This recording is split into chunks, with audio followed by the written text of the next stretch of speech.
Your center po. LA, Maya, and Gerald, syempre gusto namin malaman, first of all, congratulations sa Sins of the Father. Gusto namin malaman, ano kailangan natin i-expect sa mga characters niyo sa Sins of the Father? Sa akin naman, ang expect ko sa character ko is something unique for me kasi first time ko mag-kontrabita dito. Kaya, yun ang mga sana I hope na gusto niyo ko. Okay, sige. Sige, papalapitin ko na. Expect nyo na Pwede dito tayo. first time ko sa singer. At expect nyo na additional shows yung love team ng concert. Love team namin. Expect nyo yung mga expect nyo. Tapos, of course, it's my first, I think, big project with ABS-CBN. So, truly honored to be here, to be part of the cast, the main cast. And expect nyo na rin na malilito kayo kung si Gerald ba ang papanood. Andun lang naman ang ating karakas. Maraming salamat sa time niyo natin. Okay, so based sa ating interview, maraming first dito. First kontrabida, meron kang love team Maya dito sa show? Wala! Oh my gosh, first din! Na walang love team. Yo! Hindi ba ako pwede maging artist? Okay, Gerald, first big project, ano ang mga natutunan nyo dito sa Sins of the Father?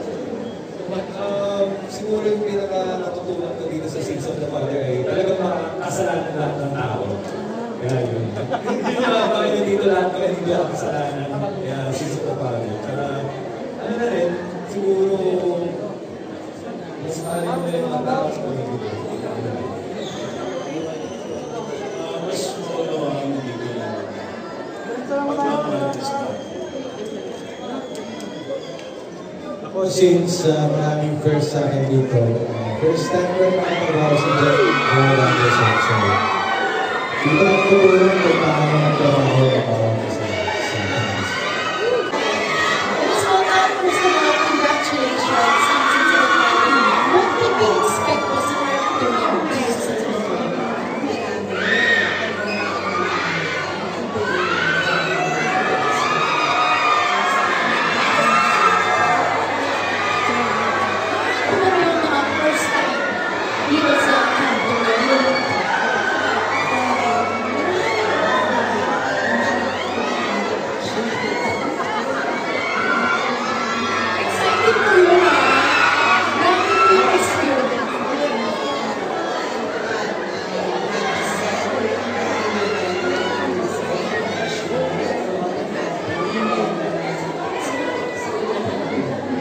Congratulations, Miss Lombard. We are very excited to see you again, Sins of the Father, guys, out on June 23. Thank you so much, Miss Lombard. Yes, go ahead, Paul, so we can have another quick photo op, guys. Afternoon pa lang, guys. And meron po tayong mga viewers online as well, sir. There you go. Congratulations on Sins of the Father, sir. What can we expect from you and your character in this show?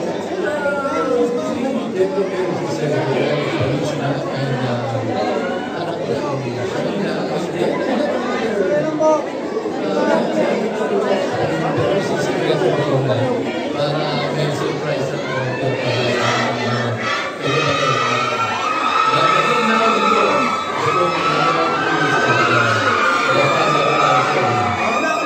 Sir, alam naman po natin that you have gone through so many shows in your career. Any first na na-experience yung dito sa character ninyo?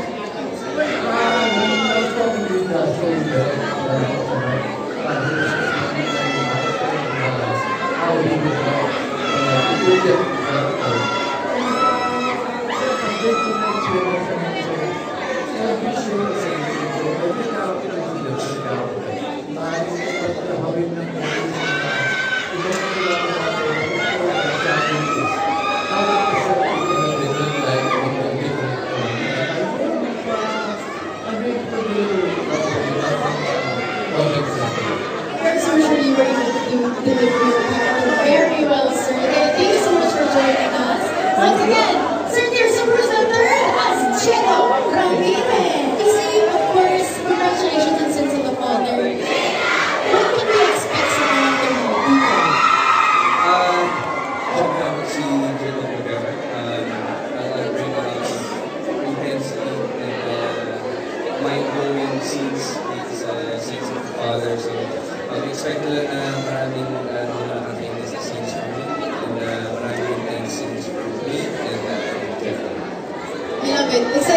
maraming mainis sa'yo. JC. But of course, once again, JC Cabrera as Chiba Rivera. Thank you so much. Again, congratulations, JC. Hello, Francel. Hello. Good afternoon. Meron po tayong quick interview portion with you guys. Of course, alam naman natin na you guys have had many movies, many teleseries together. And many yun, of course. Pero, ano sa tingin niyo ang difference ng characters ninyo dito sa Sense of the Father? Ay, sobrang iba po. Dito talaga masasabi namin na lahat po namin ang picture area sa actors. Most pretty much movies.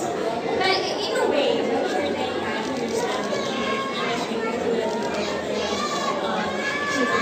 this movie for teenager actors here, adult So ayun, paano kami umarte na yung bago kami natutunan sa pinagawa namin, mga characters namin, na Journey of yun yung pinagkaiba para sa tingin ko yung sa mga ginawa namin. Iba to dahil parang kumbaga umakbang kami ulit at panibagong panibagong tactics, panibagong diskarte para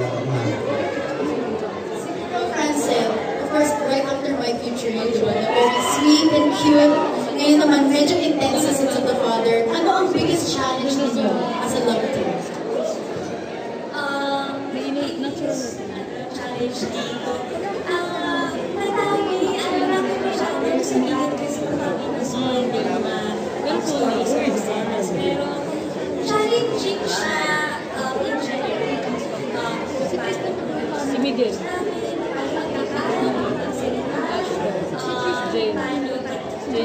Si Jamie. conversation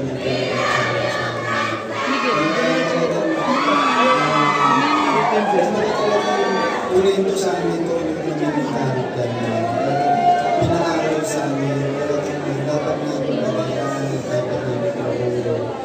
Kasi it's for within the mind. Makikita po natin yung the growth ng Francel, di ba? I love it. Thank you so much, Francine and Seth. Congratulations sa Sense of the Father. One last photo op. Ayan. Okay. Thank you so much once again, Francine Diaz and Seth Adelan. Nice to meet you. I'm Ayana. Napakaganda na siya ng voice. Ang ganda ng highlights niya.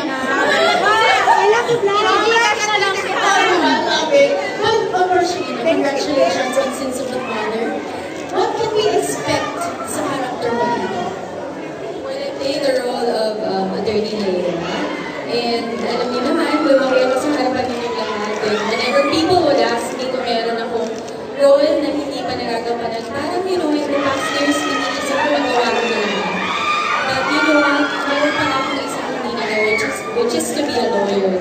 So this is my first time to portray being a lawyer, and it's actually very exciting. And sa mga hindi nakakaalam, ang aking director na isa sa mga video, of course, we have Director Joy. And ang aming isang director, si F.F. Reyes, was my director when I was 7 years old sa Marinela. So yung mga remarkable projects na nagawa ko, for me personally, which is Marinela, and then Lobo when I was 18. And now at 35 years old, we're reunited again, and we're working again together. So hopefully yung collaboration namin will bring out something new and exciting. We're so excited guys. First time, hindi siya ina maging lawyer. What was your biggest challenge sa role? Well, siguro yung physicality. We wanted to change kung ano man yung mga usual na napapanood ninyo, yung sa Pamilya Sagrado, diba? To someone na blonde and syempre may mga terminologies, isang pagiging lawyer and the way she talks, the way she walks. It's all very different. It's all very challenging, but something new for me. So excited to see you as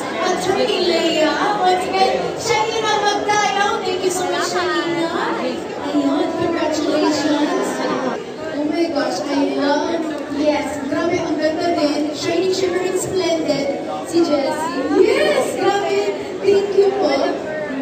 Remember her, ano ba? But of course, Jessie, first of all, welcome back sa screen. I know na, syempre, busy din si Jessie sa mom life niya with Peanuts. But of course, Jessie, congratulations, you're back. What can we expect from you dito sa Sins of the Father? Isang kakaibang Jessie Mendiola. Yes. Actually, talagang itong role na to, sobrang kakaiba na role because yung past projects ko na to. At yung sa romance, talagang mysterious si Andres. Isa siyang secretary.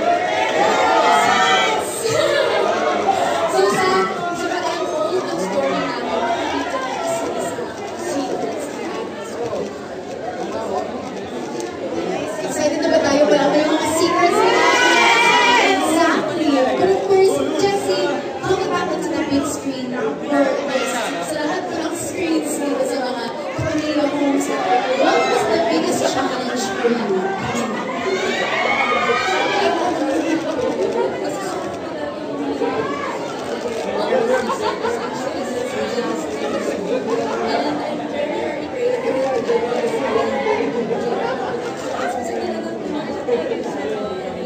I'm just really happy to be able to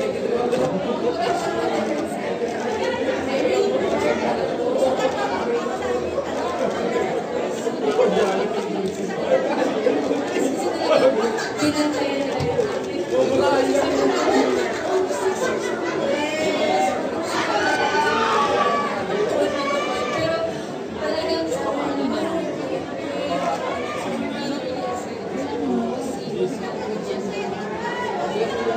We're so excited to see you as well, Jessie. Once again, congratulations on Sins of the Father. Let's give it up for Jessie Mendiola. Yes, as Madam Agnes Policarpio. Thank you so much, Jessie. Okay. Star ng Sins of the Father Gateway. Handa na ba kayo? Yes! Ito na ang pagbabalik ng action royalty as Samuel Trinidad, Gerald Anderson!